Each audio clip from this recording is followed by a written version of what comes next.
வணக்கம் மக்களே. சோ மக்களே, போன வாரம் நாங்க சொன்ன மாதிரி அதே மாதிரி ஒரு ஃபயரான நிகழ்ச்சி மீண்டும் உங்களை நாங்க சந்திக்கிறதுக்காக வந்திருக்கோம். கண்டிப்பா. சோ மயூ, எனக்கு ஒரு விஷயம் உங்கள்கிட்ட தெரிஞ்சா என்ன கேட்க போறீங்கன்னு எனக்கு நல்லாவே தெரிஞ்சிச்சு. காலையில இருந்து கேட்டுக்கிட்டு தான் வரீங்க.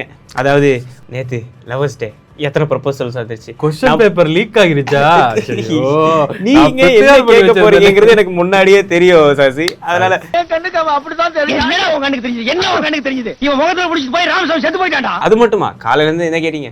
ஐயோ எத்தனை பொண்ணு ப்ரொபோஸ் பண்ணிச்சு, அதான் ஸ்வீட் பாக்ஸை பார்த்துட்டு யாரு கொடுத்தா?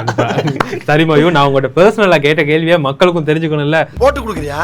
சோ மயூ, நேற்று நாள் உங்களுக்கு எப்படி போனுச்சுன்னு சொல்லுங்க பாப்போம். நல்லா போய்கிட்டு இருக்கு மாமா. டெய்லி 2 வாழைப்பழம் சாப்பிடுறேன். நான் நேற்றைய நாள் லீவா இருந்துச்சா, அப்படியே தூங்கியாச்சு. சரி, நேற்றைய நாள் எதுக்கு லீவ் எடுத்தீங்க? ஐயாலும் உன்னை கெஞ்சி கேட்டுக்கிறேன், தயவு செஞ்சு என்ன விட்டுரு.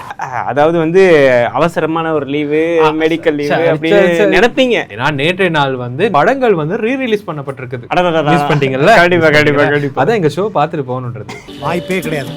இந்த மூளைக்கு போனாலே நம்ம ரெடி கேட்க மாட்டேங்குது. அப்புறம் எப்படி அந்த மூளைக்கு? சரி, என்ன விஷயம்னா நேற்றைய நாள் வந்து காதலர் தினம். சோ காதலர் தினத்தை பொறுத்தவரை காதல் சம்பந்தப்பட்ட படங்கள் வந்து 3 படங்கள் வந்து நேற்றும் முந்தானேத்தும் பார்த்தோம்னா ரீ ரிலீஸ் பண்ணிருக்காங்க. கண்டிப்பா. சோ ஆல்ரெடி பிளான்ல இருந்த படம் என்னன்னா மௌனம் பேசிய படம், அதாவது சூர்யா நடிச்ச மௌனம் பேசிய படமும் நம்ம மாதவன் நடிச்ச மின்னலை படம் தான் ரிலீஸ்க்கு தயாராக இருந்துச்சு, அதாவது ரீ ரிலீஸ்க்கு தயாராக இருந்துச்சு. ஆனா இந்த வீக் பாத்தீங்கன்னா ஒரு ஸ்பெஷல் அப்டேட் கொடுத்தாங்க. அதாவது நம்ம எல்லாத்துக்கும் பிடிச்ச காதலர் தினம் படம் வந்து ரீ ரிலீஸ் பண்றதா அப்டேட் கொடுத்தாங்க. காதலேனும் தேர்வெழுதி காத்திருந்த மாணவன் நீதான்.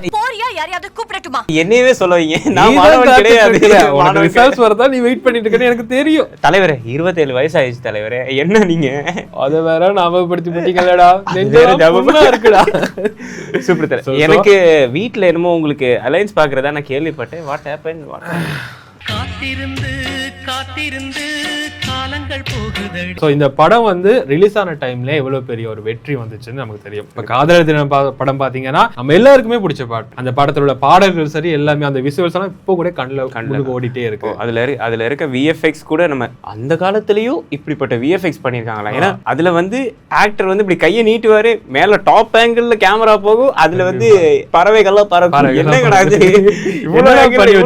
பிரம்மாண்டத்துக்கு கொடுத்துருக்காங்க அப்படின்ற மாதிரி இருக்கும். ஸோ அதில் விஷுவலைசிங் வந்து சூப்பராக இருக்கும். ஏன்னா பாடல்கள்லையும் படங்களை தாண்டி படங்கள் அந்த ட்ரெயின் ஸ்டேஷன்ல க்ரௌடடாக போகிறது சரி, அது மட்டும் இல்லாமல் சாங்ஸ்ல வந்து நிறைய விஷுவல்ஸ் வந்து கொண்டு வரது சரி, எல்லாமே சூப்பராக இருக்கும். அது வந்து பிரம்மாண்டமாக எடுத்திருந்தாங்க. ஸோ டைரக்டர் கதிர் காதல் தேசம் படத்தை டைரக்ட் பண்ணவர் தான் இந்த படத்தையும் எடுத்திருக்காரு. இந்த நேரத்தில் வந்து அது ஒரு விஷயம் வந்து பெரிய விஷயம். கண்டிப்பா. தலைவனோட மியூசிக் வேற லெவல். எல்லாரும் டெக்கரேஷன் செம்மையா பண்ணிருப்பாங்க, எல்லாம் அழகழகா ட்ரெஸ் பண்ணிருப்பாங்க. ஹீரோ மட்டும் ஏதோ நானும் சொல்லவில்லை, சொல்ல வந்த நேரம் காதல் எந்தன் கையில் இல்லை, அப்படியே மனசை வச்சு பாட்டு எழுதிருக்காங்க. தலைவரே, இந்த நான் தான் சொல்லிட்டேன் உனக்கு இந்த வருஷம் கல்யாணம் தலைவரே. கண்டிப்பா ரீ ரிலீஸ் இவ்வளவு சொல்லிட்டீங்க, இன்னொரு படமும் ரீ ரிலீஸ் ஆகிறதுக்கு வெயிட் பண்ணி நான் இப்ப அது கொஞ்ச நாளைக்கு முன்னாடி வந்து சும்மா நம்மளை பத்தி தெரியுதானே, ட்விட்டர் நோண்டி இருப்பேன், அப்படியே தேடிட்டே இருப்பீங்க. ட்விட்டர் நோண்டி இருப்பேன். ட்விட்டர் மட்டும் இல்ல, அந்த பேரை மாத்தியாச்சு, பேர் வாயில வரமாட்டேங்குது.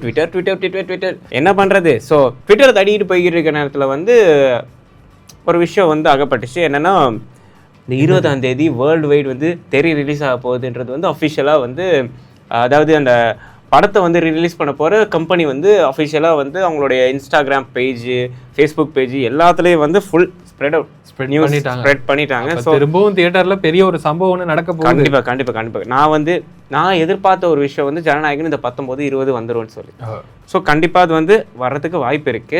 ஸோ பார்ப்போம் நம்ம அடுத்து என்ன நடக்க போகுது அப்படின்றது. அதை பற்றி தனியாக ஒரு செஷனை நம்ம கதைப்போம். அதை வச்சு பண்ண பிறகு நம்ம இதை பற்றி பெருசாக பேசுவோம். அது மட்டும் இல்லாமல் அதோட விஷயங்களும் கொஞ்சம் வச்சிருக்கேன். கண்டிப்பாக அதை மக்களுக்கு கொடுத்தே ஆகணும். அவ்வளோ, அதுக்கு தானே நம்ம இருக்கிறோம். அதுக்கு தானே இந்த எல்லா வீக்கும் நம்ம வந்து மக்களுக்கு புது அப்டேட்ஸ் கொடுக்கறதுக்காக தான் நம்ம வந்துகிட்டே இருக்கோம். சூப்பர். ஸோ இதெல்லாம் இருக்க ரொம்ப நாளாக நாங்கள் எதிர்பார்த்துட்டு இருக்க ஒரு விஷயம் தான் ஜனநாயகன் படம். இந்த படம் எப்போ வரும்னு சொல்லி இதுக்கு நடுவில் வந்து நிறைய ப்ராப்ளம்ஸ் வந்து ப்ரொடக்ஷன் கம்பெனியும் சரி, நடுவில் வந்து சென்சார் சர்டிஃபிகேட் போர்டும் சரி ரொம்ப ப்ராப்ளம் வந்து இழுத்துக்கிட்டே போய்கிட்டு இருந்தாங்க. இந்த டைமில் வந்து ப்ரொடக்ஷன் கம்பெனி கேவிஎன் ப்ரொடக்ஷன் வந்து இந்த படத்துக்கு வந்து ஒரு வழக்கு போட்டிருக்காங்க. சர்டிஃபிகேட் போர்டுக்கு வந்து வழக்கு ஒன்று இது பண்ணியிருக்காங்க. அந்த வழக்கை வந்து அவங்க வந்து வித்ட்ரா பண்ணிட்டாங்க. ஏன்னா வந்து அந்த வழக்கு இருக்கனால தான் கண்டினியூஸாக அந்த படத்துக்கு வந்து நிறைய ஒரு தடங்கள் வந்துக்கிட்டே இருக்கு. ஸோ வந்துக்கிட்டு இருக்கும்போது இந்த படத்தை வந்து எப்போ ரிலீஸ் பண்ண போகிறாங்க? சரி, இப்போ வந்து அந்த ரிவைசிங் கமிட்டின்னு சொல்லுவாங்க. ஸோ அந்த ரிவைசிங் கமிட்டிக்குள்ள வந்து திரும்ப ஒருக்க போகணும். இந்த படம் வந்து போயிட்டு இந்த படம் வந்து திரும்ப ஒருக்க பார்க்கணும். திரும்ப ஒருக்க பார்த்து திரும்ப ஒருக்க பார்த்து என்னென்ன கட்ஸ் வந்து ரிமூவ் பண்ணணும் அப்படிங்கறத அவங்க மென்ஷன் பண்ணி கொடுத்துட்டாங்கன்னா படம் வந்து ரிலீஸ் ஆகிறதுக்கு வந்து 100% பாசிபிள். எல்லாம் கரெக்டாக போனிச்சுன்னா 100% பாசிபிள். ஸோ அது மட்டும் இல்லாமல் வித்ட்ரா பண்ண பிறகு இவங்க வந்து மேக்ஸிமம் 19th இல்லது 20 இல்லை சாரி அதாவது வியாழன் இல்லை வெள்ளிக்குள்ள வந்து இந்த படம் வந்து வந்துடக்கூடும் அப்படின்னு சொல்லி சரௌண்டிங்லாம் வந்து பேசிட்டு இருக்காங்க. இந்த படம் வந்து வெளியில வந்துடும் அப்படின்ற ஒரு மைண்ட் செட்ல இருக்கு. ஸோ அது மட்டும் இல்லாம இந்த படம் வந்து வெளியில வரணும்னா அதுக்கு முன்னாடி ஒரு 1 வீக் வந்து ஒரு ப்ரொடக்ஷன் கம்பெனிக்கு ஒரு பெரிய அட்வான்ஸ் புக்கிங் அப்படின்ற சொல்ல ஒரு விஷயத்த வந்து அவங்க பண்ணணும். பெரிய ஒரு வசூல் ஒன்று செய்யணும். ஏன்னா வந்து ஆல்ரெடி இந்த படம் வர இருக்க ஒரு 2-3 நாளைக்கு முன்னாடி தான் இந்த இஷ்யூ வந்து கிரியேட் ஆனது. ஸோ அது மட்டும் இல்லாம இந்த படம் வந்து இப்போ இதெல்லாம் வந்து கரெக்டா போனுச்சுன்னா படம் வந்து 19 இல்லாட்டி 20 ரிலீஸ் ஆயிரும்ன்ற வாய்ப்பு இருக்கு. அது மட்டும் இல்லைன்னா 26, 27 இந்த 4 டேட்குள்ள வந்து ரிலீஸ் ஆயிரும் அப்படின்னு சொல்லி. ஸோ இந்தியாவில் இருக்க நிறைய மோஸ்ட் பாப்புலரான ஃபில்மை பேஸ் பண்ணி அவங்க இப்போ கிரிட்டிக்ஸ் இருக்காங்கல்ல, அவங்க வந்து ஒவ்வொரு முறையும் அதை ட்வீட் பண்ணுறாங்க. ஸோ கண்டிப்பாக இந்த படம் வந்து 19, 20 இல்லாட்டி 26, 27. 2023 பார்த்தோம்னா நமக்கு எல்லாத்துக்குமே பிடிச்ச ஒரு படம் வந்து ரிலீஸ் ஆனிச்சு. அதான் நெல்சன் இயக்குன ஜெயிலர் படம். இந்த ஜெயிலர் படத்துக்கு பார்த்தோம்னா நமக்கு ஜெயிலர் படத்துக்கு வந்து எவ்வளவு பெரிய ஒரு வரவேற்பு வந்து கிடைச்சிச்சுன்னு நம்ம எல்லாத்துக்குமே தெரியும். இந்த படத்துல பார்த்தோம்னா ரஜினிகாந்த், ரம்யா கிருஷ்ணன் இந்த ஜோடி வந்து நம்ம எல்லாத்துக்குமே ரொம்ப பிடிச்ச ஜோடி. ஏன்னா படையப்ப படத்துல பாத்தீங்கன்னா இந்த ஜோடி வந்து நடிச்சிருப்பாங்க. அந்த படத்துல வந்து இவங்க சேரல, ஆனா இந்த படத்துல பாத்தீங்கன்னா அவங்க சேர்ந்தே நடிச்சிருப்பாங்க. சோ அது வந்து இந்த ரசிகர்களுக்கு வந்து அதாவது இந்த பேருக்கான ரசிகர்களுக்கு வந்து ரொம்பவே ஒரு பிடிச்ச விஷயமா அமைஞ்சிச்சு. அந்த வகையில இப்போ நம்ம எல்லாத்துக்கும் தெரிஞ்ச விஷயம் தான் ஜெயிலர் 2 வந்து ஷூட்டிங் வந்து நடந்துட்டு இருக்கு. இந்த படத்துல பாத்தீங்கன்னா அதே பேர் ரஜினிகாந்த், ரம்யா கிருஷ்ணன் வந்து இணைஞ்சிருக்காங்க. அது மட்டும் இல்லாம இந்த படத்துல வந்து சிவராஜ்குமார், விஜய் சேதுபதி இணைஞ்சிருக்காங்க. கண்டிப்பா. என்ன சொல்றீங்க? ஐயோ, நானும் யோசிச்சுட்டேன் என்னடா அது. சரி, ஜெயிலர் அப்டேட் பத்தி அண்ணா எடுத்துட்டு இருக்காரு, என்னவா இருக்கும், சரி ஒருவேளை சாங்கோ ஏதோ சம்திங் ஏதோ ரிலீஸ் ஆகுதோன்னு நினைச்சா நீங்க என்ன சொல்றீங்க? ஆனா இதை விட ஸ்பெஷலான ஒரு அப்டேட் இருக்கு. சிவராஜ்குமார் வந்து ரீசெண்டா அவர் வந்து ஒரு சேனலுக்கு வந்து அவர் இன்டர்வியூ கொடுத்திருக்காரு. சோ அந்த இன்டர்வியூல என்ன சொல்லிருக்காரு? அதுல நான் தான் சொல்லுவேன். சரியா? அந்த இன்டர்வியூல என்ன சொல்லிருக்காருன்னா இவரும் அதாவது சிவராஜ்குமாரும் ரஜினிகாந்தும் பேசிக்கிருக்கும் போது ஒருத்தர் என்ட்ரி கொடுத்து ஒரு விஷயத்த சொன்னாராம். அது யாருன்னா நம்ம எஸ்.ஜே. சூர்யா. இவருக்கு எப்படி வந்தாருன்னு யோசிக்கிறீங்க. எஸ்.ஜே. சூர்யா வந்து என்ன சொல்லுவாரா, இவங்க பேசுறத பார்த்துட்டு என்ன நீங்க 2 பேரும் ரிலேட்டிவ்ஸ் மாதிரி பேசிக்கிறீங்கன்னா அப்படி சொல்லுவாராம். இது அவரு ரீசெண்டா ஒரு இன்டர்வியூல சொல்லிட்டாரு. சோ இது வரைக்கும் ரூமரா இருந்த விஷயம் இன்னைக்கு ப்ரூஃப் ஆகிருக்கு, அதாவது கன்ஃபார்ம் ஆகிருக்குது. என்னன்னு பார்த்தோம்னா எஸ்.ஜே. சூர்யா வந்து ஜெயிலர் 2 படத்துல வில்லன். சூப்பர். ரீசெண்டா ஒரு சின்ன அப்டேட் ஒன்று வந்துச்சு. அப்டேட்டுங்கிறத தாண்டி இது வந்து இப்போ வரைக்கும் இது வந்து ஃபிக்ஸ்டா இல்லை ஃபேக் நியூஸ் ஆன்றது வந்து எனக்கு சத்தியமா தெரியல. என்னன்னா ரஜினி கமல். ஸோ ரஜினி கமல் வந்து சேர்ந்து நடிக்கிற ஒரு படம். சரி. ஸோ அதை நெல்சன் டைரக்ட் பண்றாரு. ஸோ அதுக்கு பிறகு இந்த படத்தோடைய ப்ரோமோ ஒர்க்ஸ் வந்து ஆல்மோஸ்ட் டன் அப்படின்னு சொல்லி சுத்து வட்டாரத்தில் ஐ மீன் சரி ட்விட்டர் சாரிப்பா எக்ஸ்கியூஸ் மீ எஸ் எனக்கு ஒரு டவுட்டு. சொல்லுங்க. சரி, இது சந்தோஷமான விஷயம் தானே, இதே இவ்வளவு சோகமா ஏன் அப்படி சொல்ற? என்னாச்சு உனக்கு? ரீசெண்டா ஒரு ட்ரெண்டிங் ஒன்று ஆகிட்டு இருக்குல்ல, ஹாய் காய்ஸ் நான் உங்கள் தேவா, நீங்க வாங்க வீட்டுக்கு போலாம் அந்த மாதிரி. தம்பி தம்பி சொல்றா, கண்டினியூடா. சூப்பர். அந்த மாதிரியான மெத்தட்ல தான் போனேன். சரி கண்டுபிடிச்சிங்க, சரி ஓகே நார்மலா போலாம். ஓகே, நம்ம இப்ப நம்ம என்ன பேசிட்டு இருந்தோம்? தலைவர் அண்ட் நம்ம ஆண்டவர் 2 பேரும் நடிச்ச உலக நாயகன் 2 பேருமே சேர்ந்து நடித்த படம் வந்து நெல்சன் டைரக்ட் பண்ணுறாரு. அதோட ப்ரோமோ ஒர்க்ஸ் இப்போல்லாம் வந்து ரீசெண்டாக வந்து படம் ஒன்று ரிலீஸ் ஆக போகிறோம். அதுக்கு முன்னாடி இந்த படம் இப்படி ஒன்று ஸ்டார்ட் பண்ணுறாங்க அப்படின்னு சொல்லிட்டு அதுக்கே டைட்டில் டீசர் வந்து ரெடி பண்ணுவாங்க. அது வந்து முக்கியமான பேஸ்மெண்ட் போட்டது என் தலைவர் லோகேஷ் கனகராஜ் விக்ரம் படத்தில்.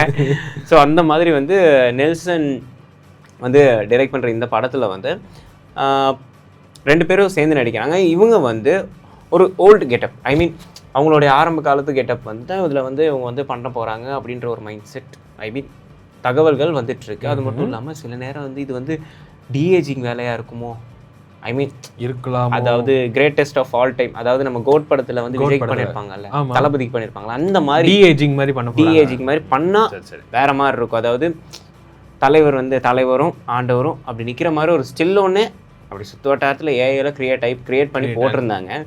2016 பார்த்தோம்னா தாய் பாசத்தை வந்து ஒரு விதமான ஒரு, அதாவது நம்ம எல்லாத்துக்கும் பிடிச்ச மாதிரி ஒரு படமா வந்து சசி இயக்கத்துல வந்த படம் தான், அதாவது என் பேர்ல வந்த படம் தான், அதாவது நான் இயக்குன படம் தான் இது நீங்க எது சொல்லணும் ஆசை தான் என்ன பண்ண. ஸோ சசி இயக்குன படம் வந்து பிச்சைக்காரன் படம் பாத்தீங்கன்னா நம்ம எல்லாத்துக்குமே ரொம்பவே பிடிச்ச படம். 100 சாமிகள் இருந்தாலும் அம்மா உன்னை போல் ஆகிடுமா, இந்த பாட்டு வந்து எவ்வளவு ட்ரெண்டிங் ஆனிச்சு நம்ம எல்லாத்துக்குமே தெரியும்.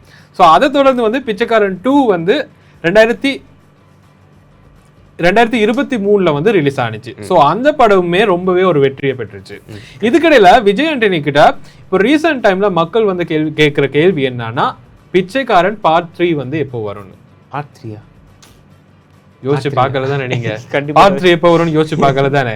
ஸோ பார்ட் 3 படத்தோட அப்டேட்டை வந்து விஜய் ஆண்டனி சார் கொடுத்திருக்காரு. ஓகே, என்னன்னா பிச்சைக்காரன் பார்ட் 3 வந்து கண்டிப்பா வரப்போகுது. வரப்போகுது. நீங்க என்னமோ கண்டிப்பா வரப்போகுது இல்ல அப்படின்ற மாதிரி வரப்போகுது. சரி, வரப்போகுது. சரியா, வரப்போகுது. பதட்டமாவே இருக்காங்க. ஆனா இவர் இன்னொரு விஷயம் சொல்லியிருக்காரு. என்னது? ஆனா இந்த விஷயம் வந்து ரொம்ப ட்ரெண்டிங்கா போன விஷயம்னு. ஏன்னா இது வந்து அவர் சொன்னது வந்து ரொம்பவே ட்ரெண்டிங் ஆயிடுச்சு. என்னது? இந்த பார்ட் 3 வந்து, அதாவது பிச்சைக்காரன் பார்ட் 3 வந்து கேஜிஎஃப் மாதிரி இருக்குன்னு அவர் சொல்லியிருக்காரு. ஏன்னா அதுலயும் தாய்ப்பாசம், இதுலயும் தாய்ப்பாசம். ஸோ ரெண்டையும் சேர்த்து தாய்ப்பாசத்தை மிஞ்சிற அளவுக்கு ஒரு பாசத்தை கொடுக்க போறாங்க போல. அதுல பன் எடுத்து கொடுத்தாரு, இதுல பர்கர் எடுத்து கொடுத்தாரு. ஒரு அளவுக்கு மேல பண்ண. நான் வந்து சின்ன வயசுல இருந்து ரொம்ப அதிகமா பார்த்து நேசிச்ச மட்டும் இல்ல, கேட்டு ரசிச்ச பாடல்கள் வந்து மேக்சிமம் வந்து இசைப்புயல் ஏஆர் ரஹ்மான். சின்ன சின்ன ஆசை, சிறகடிக்கும் ஆசை, அங்கிருந்து ரோஜா, எவ்வளோ விஷயங்கள் வந்துருச்சு. ஸோ அதெல்லாத்தையும் வந்து தாண்டி அவருடைய அந்த பாடல்களுக்கு வந்து எப்பயுமே நான் வந்து அடிமை, நமக்கு அதை ரிலேட் பண்ணக்கூடியதாக இருக்கும். ஸோ சரி, ஓகே, இவர் தமிழில் தான் பண்ணுறாரு, நிறைய விஷயங்கள் பண்ணுறாரு அப்படின்ட்டு அறியாத வயசு புரியாத மனசு அந்த டைமில் வந்து தமிழில் தான் இவ்வளோ பாட்டு இருக்குது அப்படின்னு பார்த்தா கொஞ்சம் கொஞ்சமாக வளர ஹிந்திலையும் சோல்ஃபுல் மெலடிஸ், ஸோ வேறு மாதிரியான ஜானர் மட்டும் இல்லாமல் பல லாங்குவேஜில் வந்து பண்ணி ஆஸ்கார்லாம் வின் பண்ணி இந்த மாதிரி விஷயங்கள்லாம் நிறைய ஆஸ்கார் நாயகன்னா அவருக்கு பேரே இருக்கு. ஸோ இதெல்லாம் இருக்கு. இப்போ ரீசெண்டாக வந்து அவர் வந்து மென்ஷன் பண்ணியிருக்காரு, இப்போ வந்து எனக்கு வந்து வாய்ப்புகள் ரொம்ப கம்மியாக அப்படின்னு சொல்லியிருக்காரு. அவருக்கு வந்து வாய்ப்பெல்லாம் அப்படிலாம் கிடையாது. தலைவன் இப்போ ஒரு புலி பதுங்கிறது பாயிரத்துக்குன்னு சொல்லுவாங்கல்ல, அந்த மாதிரியான விஷயம் தான். ஸோ வந்து இப்போ தலைவன் எப்போ அது என்னமோ சொல்லுவாங்களே, சுட்டாலும் சங்கி நிறம் எப்போதும் வெள்ளையடா அப்படின்ற ஒரு மைண்ட் செட் இருக்குல்ல. தம்பி பழமொழியெல்லாம் பேச, பழமொழி இல்ல, பாட்டு அது கூட தெரியல. ஸோ அதுவும் தலைவன்ட படம் தான். லிங்கம் தான் சுட்டியா? லிங்கம். சுட்டாலும் சங்கு நிறம் எப்போதும் வெள்ளையடா. இதை நீ டியூனோட படிச்சிருந்தா நான் அப்பவே கெஸ் பண்ணிருப்பேன். ஓகே, அந்த மாதிரி தான். ஸோ நான் மார்னிங்லேருந்து சரி என்ன ஏதாவது ஒரு நியூஸ் தேடுவோன்னு பார்த்துட்டு இருக்கும்போது ஏஆர் ரஹ்மான் அப்படின்னு சொல்லி மென்ஷன் பண்ணி ஒரு தாள் இருந்துச்சு. ஸோ நான் பார்த்துட்டு அப்படியா ஏஆர் ரஹ்மானா, சரி அடுத்து நம்ம எடுப்போம் அப்படின்னு சொல்லிட்டு அப்படியே நான் காப்பி பண்ணிட்டு வந்துட்டேன். அப்படியே என்னையாட சொன்னேன்? கண்டிப்பா சரி நான் என்ன உனக்கு சொல்றேன், ஸ்கூல் காலத்துல இருந்தே அப்படிதான் காப்பி பண்றதை வர்றது. டீ அடிச்சாங்க காப்பி மாதிரி என்ன பண்றோம் அதை பார்த்துட்டு வரேன். எனக்கு தான் ஏன் வேலையை பார்க்கவே டைம் இல்லாம இருக்குது. அதான் நான் வந்து இதெல்லாம் சொல்லி முடிச்ச பிறகு நீங்களே ஏதாவது பெட்டரா யோசிச்சு வச்சிருப்பீங்க, நீங்களே சொல்லுங்க அப்படின்ற மாதிரி ஒரு மைண்ட் செட் தான். என்ன விஷயம்னா, இப்போ ஏஆர் ரஹ்மான் வந்து எவ்வளவு பாடல்கள் வந்து இசையமைச்சிருக்காருன்னு நமக்கு தெரியும். ஸோ என்ன விஷயம் சொல்லியிருக்காருன்னா, அவர் வந்து ஒரு பாடல் எழுதுறப்ப, அதாவது பாடல் அதை வந்து இசையமைக்கும் போது அவர் வந்து அதை வந்து திருப்தி அடைஞ்சிருக்காராம். ஓகே, ஏஆர் ரஹ்மான் தான் இசையமைச்ச ஒரு பாட்டுல இருந்து திருப்தி அடைஞ்சிருக்காராம். அது என்ன பாட்டுனா, வெண்ணிலவே வெண்ணிலவே வினை தாண்டி வருவாயா. அதே என்ன விண்ணை தாண்டி வருவாயா? விண்ணை தாண்டி வருவாயா இங்கே தானே சொல்லணும். அது சரி, ஓகே, சரியா. இந்த பாட்டை வந்து இசையமைக்கும் போது அவர் பாஸ்டிங்ல இருந்தாராம். ஃபாஸ்டிங் பண்ணிட்டு இருந்தாராம். ஸோ இந்த பாட்டுல வந்து அவ்வளோ ஒரு இமோஷன் வந்து கொண்டு வரணும். ஸோ இந்த பாட்டை வந்து ரெக்கார்ட் பண்ணி எல்லாம் செஞ்சு முடிச்ச பிறகு அவருக்கு அப்பாடா நான் எதிர்பார்த்தது வந்துருச்சு அப்படின்ற ஒரு மனசுல ஒரு திருப்தி வந்துச்சான். கண்டிப்பா. ஸோ இந்த இவ்வளவு பாட்டெல்லாம் அவர் இசையமைச்சிருக்காரு. ஸோ இந்த பாட்டை தான் அவர் குறிப்பா திருப்தி அடைஞ்சிருக்கேன்னு மென்ஷன் பண்ணி இப்போ ரீசெண்டாக சொல்லியிருக்காரு. கண்டிப்பா. ஸோ இவ்வளோ விஷயங்கள் பார்த்துட்டு வந்தாச்சுன்றதோட நம்ம நியூஸை வந்து அப்படி தெளிச்சு விட்ருக்கோம் உங்களுக்கு. அது மட்டும் இல்லாமல் வாரந்தோறும் ஃபுல்லாக வேலை செய்கிறேன் வீக் ஃபுல்லாக வேலை செய்ய வேண்டியது, நான் ஈவினிங் வந்து படுத்து தூங்கிட வேண்டியது, நமக்கு தேவையான விஷயங்களை கூட நம்ம வந்து தெரிஞ்சிக்க மாட்டோம். ஸோ ஃபோனை நோண்டி இன்ஸ்டாகிராம் பார்ப்போம், ரீல்ஸ் பார்ப்போம்.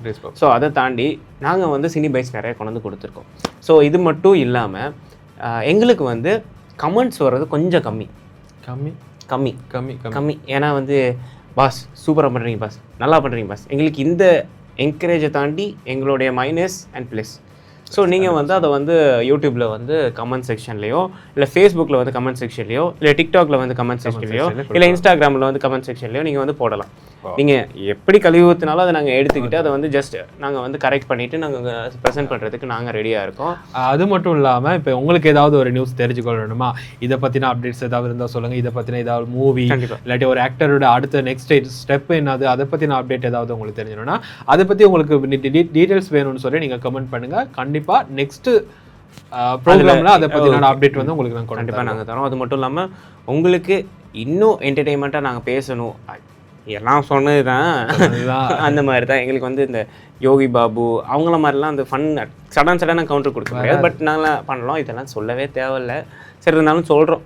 ஸோ இதோடு நாங்கள் வந்து உங்ககிட்ட இருந்து விடைபெறுறோம். ஸோ நான் உங்கள் மயூ, நான் உங்கள் சசி. மீண்டும் நெக்ஸ்ட் வீக் சந்திப்போம். பாய் டாடா.